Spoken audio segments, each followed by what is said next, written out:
नमस्कार, मैं हूं शिवनाथ झा। आर्यावर्त इंडोनेशियन.com के यूट्यूब चैनल अखबार वाला 001।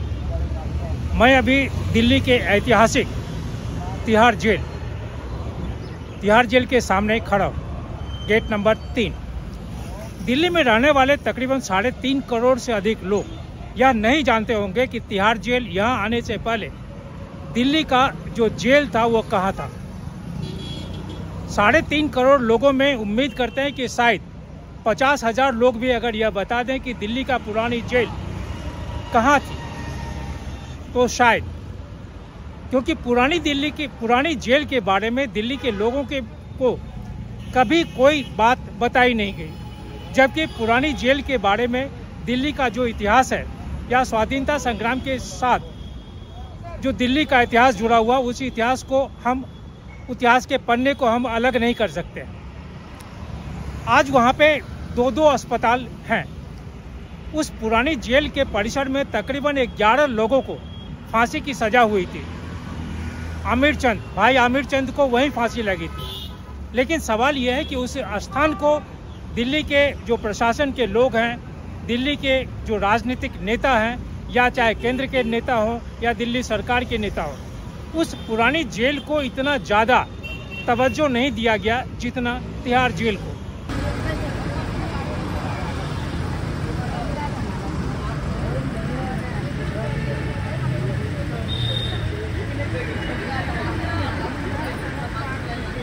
तिहाड़ जेल पूरे एशिया में इस जेल का जो स्थान है, उस स्थान को कोई दूसरा नहीं ले सकता। तिहाड़ जेल बहुतों बार आलोचना के शिकंजे पे, आलोचना के पटल पे आया।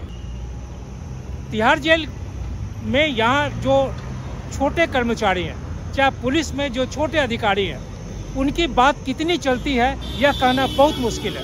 लेकिन इस बात से इनकार नहीं कर सकते हैं कि यहाँ जो आला अधिकारी हैं, जिनका राजनीतिक संरक्षण है, चाहे वो गृह मंत्रालय से हो या प्रदेश के जो मुख्यालय हैं, प्रदेश के जो मुख्यमंत्री हैं, या जितने भी राजनीतिक नेता हैं, उन तमामों लोगों का कितना संरक्षण है, उनके सर पे कितने लोगों का हाथ है, यह कहना बहुत मुश्किल है। तिहाड़ जेल हमेशा कंट्रोवर्सी में रहा है।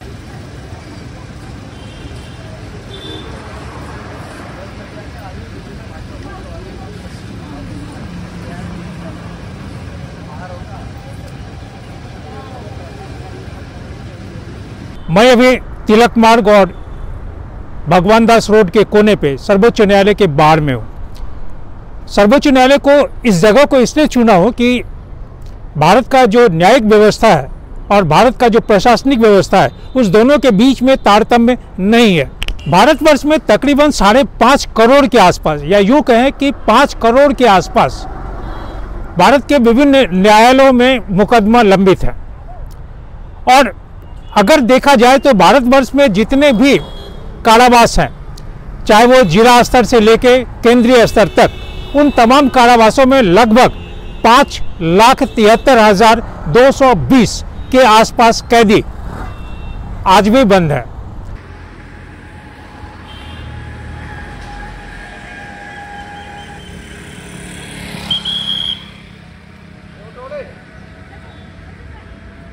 भारत में जो न्यायपालिका है उसमें ये एक समयबद्ध निर्णय होना चाहिए उन मुकदमों का, वह नहीं है।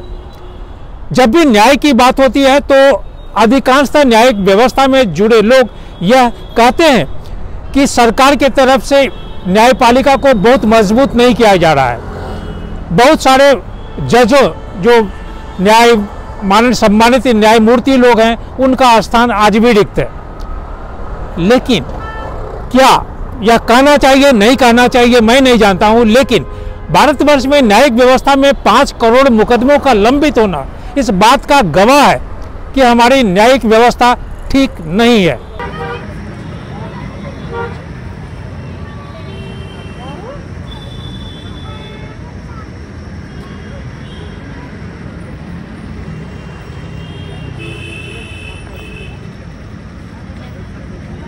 आप मीडिया सर,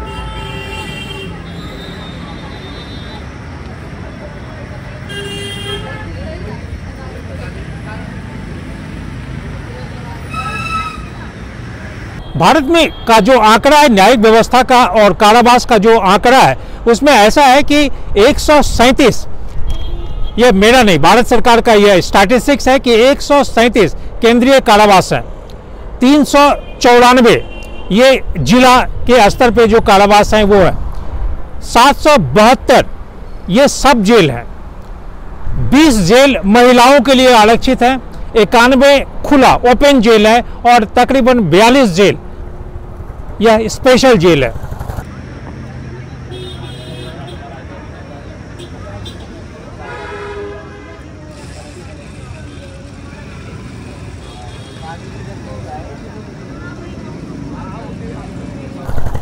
इन तमाम जेलों में हिंदुस्तान के कोने कोने में जिला स्तर से लेके दिल्ली के तिहाड़ जेल तक जितने भी जेल हैं उन तमाम जेलों में कैदी मनुष्य के तरह नहीं,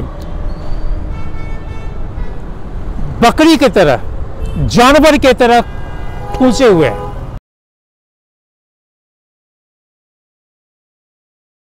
अगर भारत में जो प्रशासनिक व्यवस्था है और न्यायिक व्यवस्था के बीच में फिर देखा जाए तो हिंदुस्तान में तकरीबन 788 जिला है। 788 जिले का होना इस बात का गवाह है कि 788 जिलों में 788 जिलाधीश या जो उपायुक्त का स्थान है ये उपायुक्त उस जगह पे होंगे।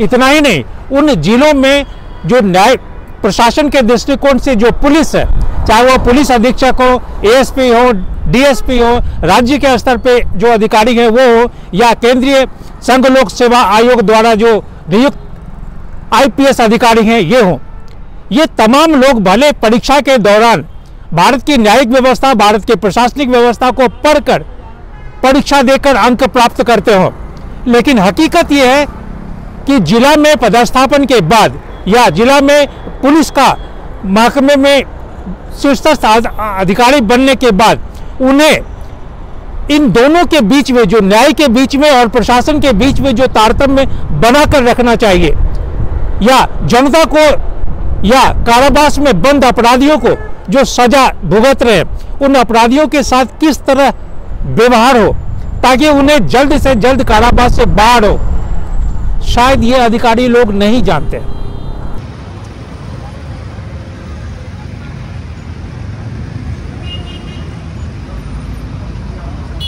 भारत सरकार का जो आंकड़ा है उसमें तकरीबन 6,858 भारतीय प्रशासनिक सेवा आईएएस के ये पद हैं, लेकिन इसमें आज 5,542 पद भरे हुए हैं और तकरीबन 1,316 पद यह आज भी रिक्त है, चाहे ये जिलाधिकारी को हो या पुलिस के हो।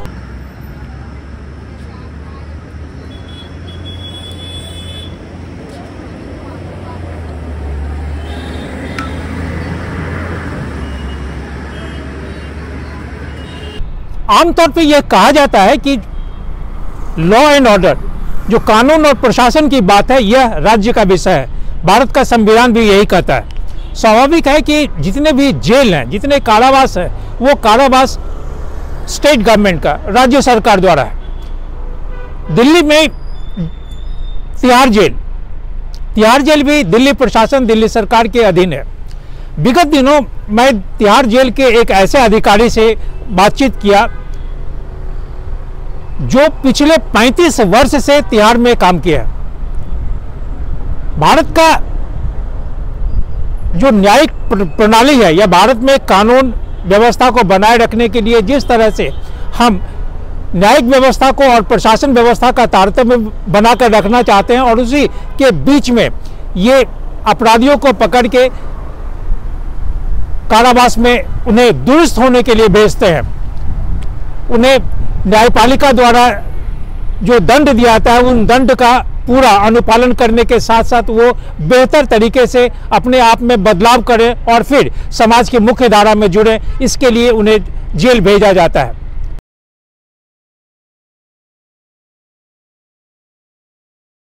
तिहाड़ जेल केंद्रीय जेलों में एक है। यह जेल बहुत ही सेंसिटिव है। पिछले 35 वर्षों से मैं तिहाड़ जेल को बेहतर तरीके से जानता हूं। 90 के दशक में जब राजन पिल्लई या 90 के दशक में जब फूलन देवी इस जेल में बंद थे, मैं अनेकों बार कहानियां किया हूं। जेल को एक तरह से सुधार का एक केंद्र माना जाता है। यह भारत के संविधान के साथ साथ जेल सुधार से संबंधित या प्रशासन से संबंधित जितने भी नियम कानून बनाए, सरकार के दस्तावेज पे जितनी भी बातें कही जाती है, उसमें यह बात प्रमुखता के साथ कही जाती है कि जेल को एक सुधार का स्थान बनाया जाए। जेल में जो कैदी बंद होते हैं उन्हें अपने आप को सुधार करने का एक मौका दिया जाए। लेकिन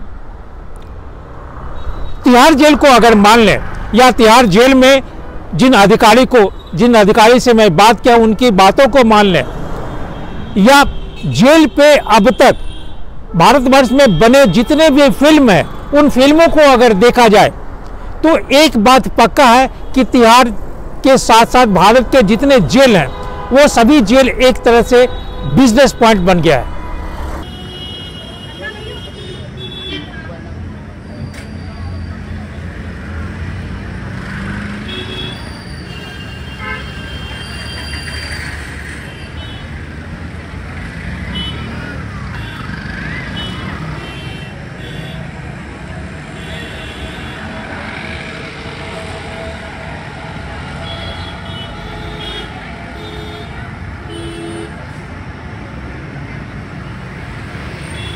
यहाँ पे अपराधियों के साथ साथ जो जेल के कर्मचारी हैं या राज्य सरकार के जो अधिकारी हैं या केंद्र सरकार के जो अधिकारी पदस्थापित होते हैं जेल में, उन तमाम लोगों का कैदियों के साथ किस तरह मिली भगत होता है, किस तरह से वो कैदियों के रख रखाव में एक कैदी से दूसरे कैदी के बीच में किस तरह से अलग अलग व्यवहार रखते हैं, यह तिहाड़ जेल के 35 वर्ष काम करने वाले इस अधिकारी सुशील कुमार गुप्ता का कहना है।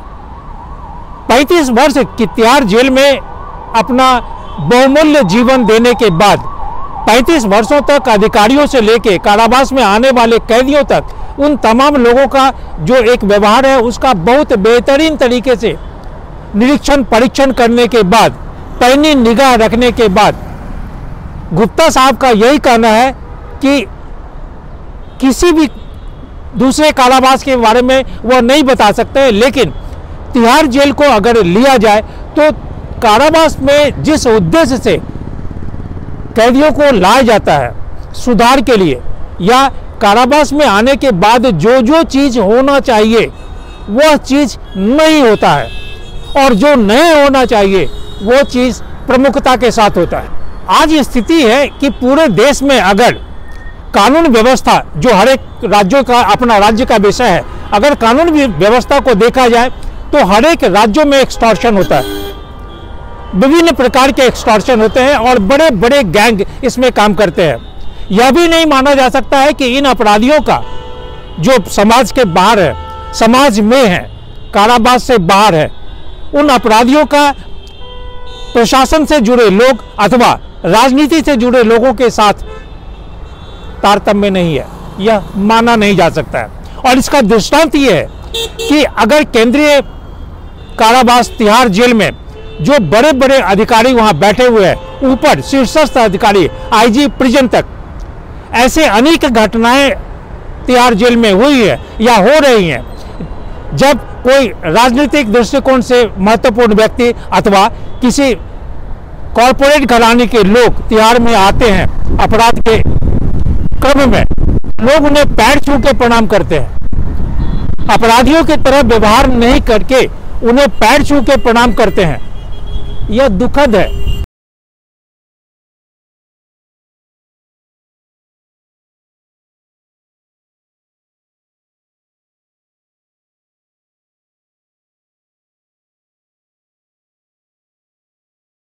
समाज में जो एक्सटॉर्शन होता है, उस एक्सटॉर्शन के में जो लोग जुड़े हुए हैं वो अपराधी है।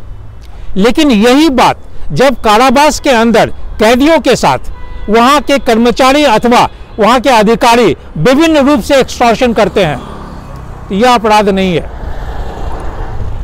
तिहाड़ जेल में अगर गुप्ता साहब की बात को माना जाए तो तिहाड़ जेल में ऐसे बहुत सारे अधिकारी हैं। तिहाड़ जेल को एक तरह से किसी के लिए डंपिंग ग्राउंड है तो किसी के लिए बिजनेस ग्राउंड है। कोई वहाँ रेस्ट करने के लिए आता है तो कोई वहाँ बार बार आता है, ताकि वो जानता है कि तिहाड़ जेल में कैसे पैसे बनते हैं, कैसे व्यवसाय होता है, कैसे अपने शानो शौकत में बढ़ावा होता है।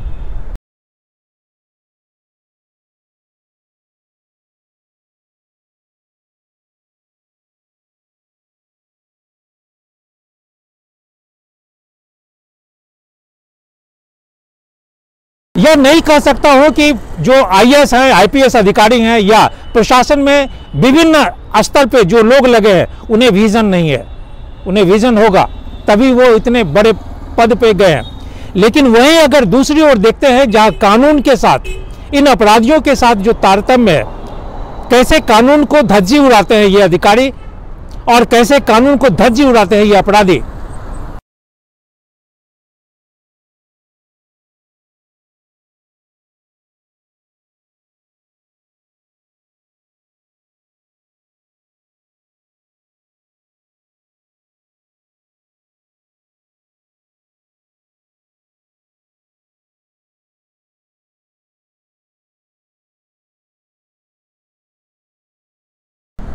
सन 58 में तिहाड़ की कल्पना हुई और तिहाड़ जेल सन 58 में काम करना शुरू किया।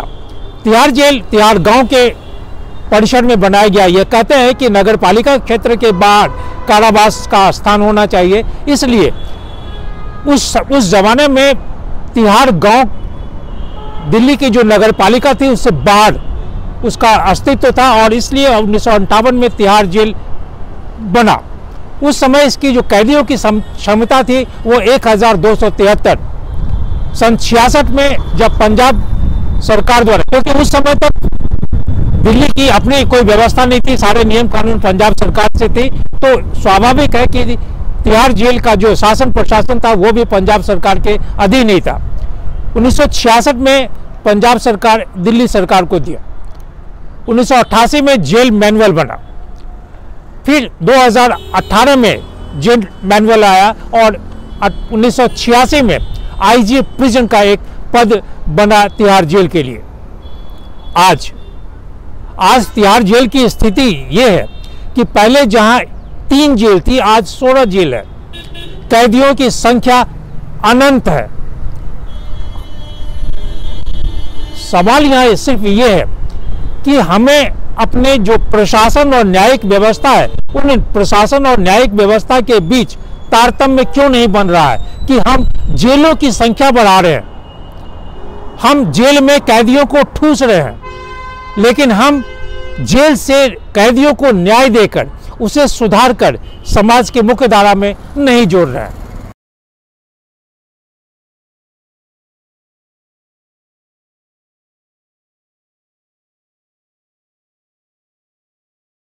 इससे भी एक बहुत बड़ी विडंबना यह है कि हिंदुस्तान में घटनाओं को, चाहे वो कफन का बाजार ही क्यों नहीं हो, उस पे सिनेमा बनाने वाले लोगों की एक बहुत बड़ी तादाद है। बहुत लाखों लोग लगे हुए हैं कि कफन अगर बाजार में बिक रहा है तो उस पर भी फिल्म बनाए। सुनील गुप्ता के उस फिल्म पे, ब्लैक वारंट पे फिल्म बनी, नेटफ्लिक्स पे दिखाया गया उस फिल्म को। इसके अलावा बहुत सारी बातें होती है, बहुत सारे फिल्म बनते हैं, लेकिन कभी कोई फिल्म बनाने वाले उस बात को, उस घटना को, ऐसी घटना क्यों हो रही है उसके तह में नहीं जाते हैं। उसे सरकार को या व्यवस्था को बताने का प्रयास कभी नहीं करते हैं। फिल्म बनाने के पीछे उनका सिर्फ एक ही मकसद होता है कि हम अगर गलत चीज को उजागर किए, चाहे उसमें गलत बात है अथवा नहीं, उनके फिल्म बहुत बिकेंगे, बहुत लोग देखेंगे, बहुत पैसे की कमाई होगी। यह बात नहीं है कि जेल में जो अधिकारी हैं, पदाधिकारी हैं या जो कैदी हैं, ये सभी नहीं जानते हैं कि जेल में क्या होना चाहिए जिसके लिए जेल बना है।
के गलियारे में, चाहे प्रधानमंत्री कार्यालय हो या फिर दिल्ली का सचिवालय हो या हर एक 28 राज्य और जो केंद्र शासित प्रदेश हैं उनमें जो मुख्यमंत्री और विभिन्न प्रकार के जो नेता लोग बैठे हुए हैं, वो सभी लोग जानते हैं कि जेल में क्या हो रहा है। लेकिन क्या सच में उन्हें जेल की व्यवस्था को दुरुस्त करने के पीछे उनका कोई मंशा है? शायद नहीं, क्योंकि जेल में भी जो अधिकारी आते हैं उन्हें उनकी यही होती है कि चाहे वो 6 महीने के लिए शीर्षस्थ पद पे आए अथवा 2 साल के लिए आए, उन्हें सिर्फ अपना समय वहां गुजारना होता है। कुछ लोग बार बार आते हैं ताकि जेल में कमाई होती है, कुछ लोग एक बार निकल जाने के बाद फिर कभी नहीं आते।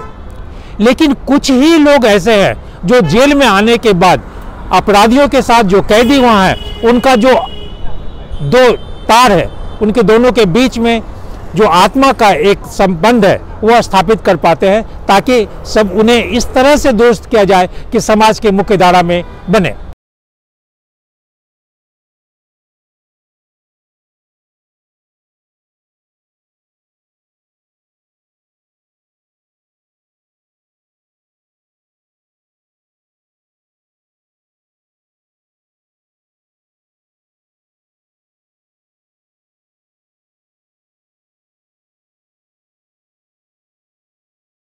सुनील कुमार गुप्ता की ये किताब ब्लैक वारंट मैं पढ़ा हूँ। बहुत सारी बातें उसमें बताई गई है कि कैसे उन्होंने इस बात को दिल्ली के मुख्यमंत्री को बताया, तत्कालीन मुख्यमंत्री, दिल्ली के राज्यपाल को बताया, लेकिन सभी अपने कान में तेल डाल लिए। इसका वजह यह है कि जो बड़े बड़े पदों पे या बड़े बड़े कॉर्पोरेट घराने के बड़े पैसे वाले ये लोग किसी भी कारावास में आते हैं तो वहां पे एक्सटॉर्शन होता है। बहुत पैसे कमाने के लिए या फिर जेल में अपना साम्राज्य स्थापित करने के लिए वो सभी अपराधी या नेता फिर वहां एक पैरेलल गवर्नमेंट चलाते हैं।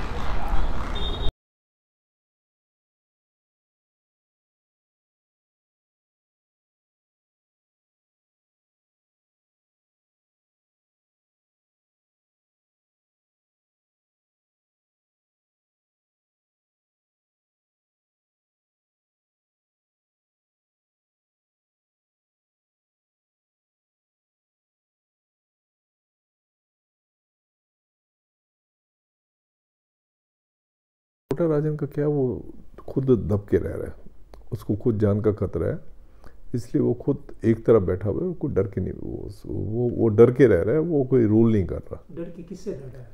उसको डर है, देखिए उनके, जब आप क्राइम वर्ल्ड में इतने ऊपर बनते हो तो आपकी उतनी ही दुश्मनियाँ होती हैं। तो जब इतनी दुश्मनियाँ, तो कोई भी आके दुश्मनी निकाल ले, जेल में इनको मरवा दे। उस दिन 4 जुलाई थी और साल था 1995। सुबह सवेरे 4 जुलाई 1995 को सुबह सवेरे दिल्ली पुलिस हरकत में आ गई थी। दिल्ली पुलिस को टिप ऑफ था, अपना उसका इंटेलिजेंस था कि वो राजन पिल्लई इसी होटल में रुके हुए हैं। और जैसे ही मालूम हुआ कि राजन पिल्लई का यहाँ रुकना है, फिर दिल्ली पुलिस हरकत में आई और सुबह सवेरे दिल्ली पुलिस ने राजन पिल्लई को दबोच डाला। राजन पिल्लई की गिरफ्तारी 4 जुलाई 1995 को तकरीबन देर रात, या उसे अब सुबह कहेंगे, तारीख बदल गई थी। ये करीब 12 बजे के बाद और 1 बजे के बीच में, आमतौर पे ये कहा जाता है कि 12:15 या 12:20 में राजन पिल्लई की ली मेरिडियन होटल से यहाँ पे उन्हें गिरफ्तार किया गया था। अगले दिन सुबह 10 बजे राजन पिल्लई को न्यायालय के समक्ष लाया गया। न्यायालय में प्रस्तुति के समय ही राजन पिल्लई ने जमानत के लिए अर्जी दी थी, याचिका दिए थे, जिसमें उन्होंने कहा था कि उन्होंने लीवर सिरोसिस और अन्य बीमारियों से पीड़ित होने के कारण किसी सुपर स्पेशलिस्ट अस्पताल में उचित चिकित्सा उपचार मांग करते हुए एक आवेदन दायर किया था। उन्होंने बहुत सारे मेडिकल रिकॉर्ड जमा किए थे और स्कॉट अस्पताल और सिंगापुर के एक अस्पताल के मेडिकल रिकॉर्ड है, वो रिकॉर्ड भी वहाँ पे प्रस्तुत किए। लेकिन जो न्यायालय में जमानत की अर्जी के साथ साथ जो चिकित्सा उपचार के लिए उन्होंने याचिका लगाया था, उस समय उसे खारिज कर दिया गया।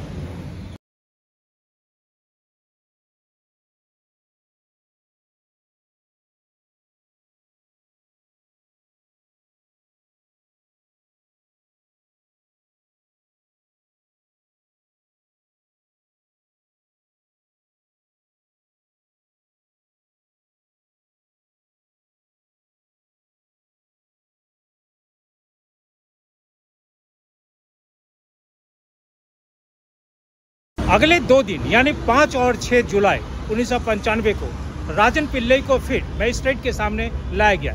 इन दोनों दिन वे अपने बेहतर इलाज के लिए बार बार मजिस्ट्रेट से या दिल्ली पुलिस से गुहार करते गए, लेकिन दोनों दिन यह सुनवाई इन पे नहीं हुई और बेहतर चिकित्सा के लिए जो होना चाहिए था सरकार की तरफ से या पुलिस की तरफ से या न्यायालय की तरफ से वो नहीं हुआ। और अगले दिन यानी 7 जुलाई 1995 को राजन पिल्लई की मृत्यु हो गई। उन्हें जिस अवस्था में लाया गया था दीनदयाल उपाध्याय अस्पताल, वह अंतिम अवस्था था और दीनदयाल उपाध्याय आते आते वो अंतिम सांस लिए।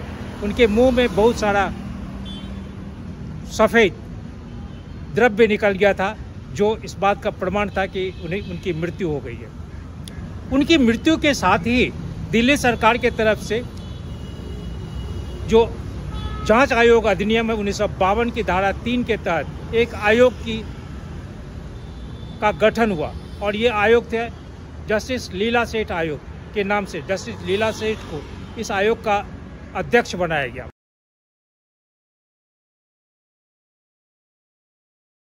नियम तो यही है कि जब किसी कैदी को जेल लाया जाता है तो उसकी संपूर्ण शारीरिक जांच होती है और जांच का जो रिपोर्ट है वो पूर्ण रूप से एक रजिस्टर में लिखा जाता है और एक दस्तावेज के रूप में उसे रखा जाता है। उन दिनों इस संबंध में भारत के संसद में न जाने कितने प्रश्न, दर्जनों प्रश्न, सैकड़ों जो राजनेता थे उसमें गृह मंत्री से लेके और अन्य जितने भी अधिकारी, दिल्ली पुलिस, सभी लोगों से यह सवाल किया गया कि ऐसी क्या बात हुई जो राजन पिल्लई को जो स्वास्थ्य सेवाएं उन्हें उपलब्ध करानी थी वह नहीं कराई गई और परिणाम यह हुआ कि राजन पिल्लई की मौत हो गई।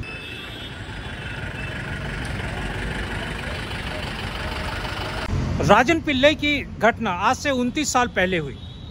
दिल्ली के तिहाड़ जेल में राजन पिल्लई की जिस स्थिति में उनकी मृत्यु हुई या फिर उनके अनेकानेक निहोरा और विनती के बाद भी मजिस्ट्रेट के द्वारा या जेल के अधिकारियों के द्वारा जो उचित स्वास्थ्य से संबंधित परीक्षण या जो सुख सुविधाएं मिलनी चाहिए वो नहीं मिली और परिणाम ये हुआ कि राजन पिल्लई 50 वर्ष से कम की आयु में भी मृत्यु को प्राप्त किए।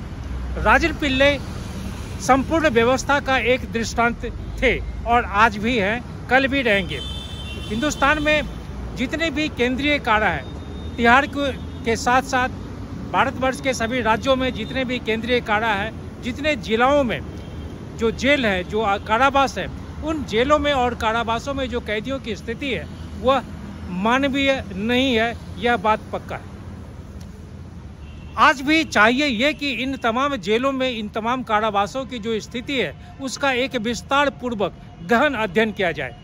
वहाँ पे सुख सुविधाएं, खास करके स्वास्थ्य संबंधी जो सुविधाएं हैं वह सरकार की ओर से मुहैया होने के बाद भी, नियम और कानून होने के बाद भी स्थानीय प्रशासन के द्वारा, स्थानीय लोगों के द्वारा या जेल के अधिकारियों के द्वारा या जिला के अधिकारियों के द्वारा जो सुविधाएं उपलब्ध नहीं कराई जाती है, इसकी जांच होनी चाहिए।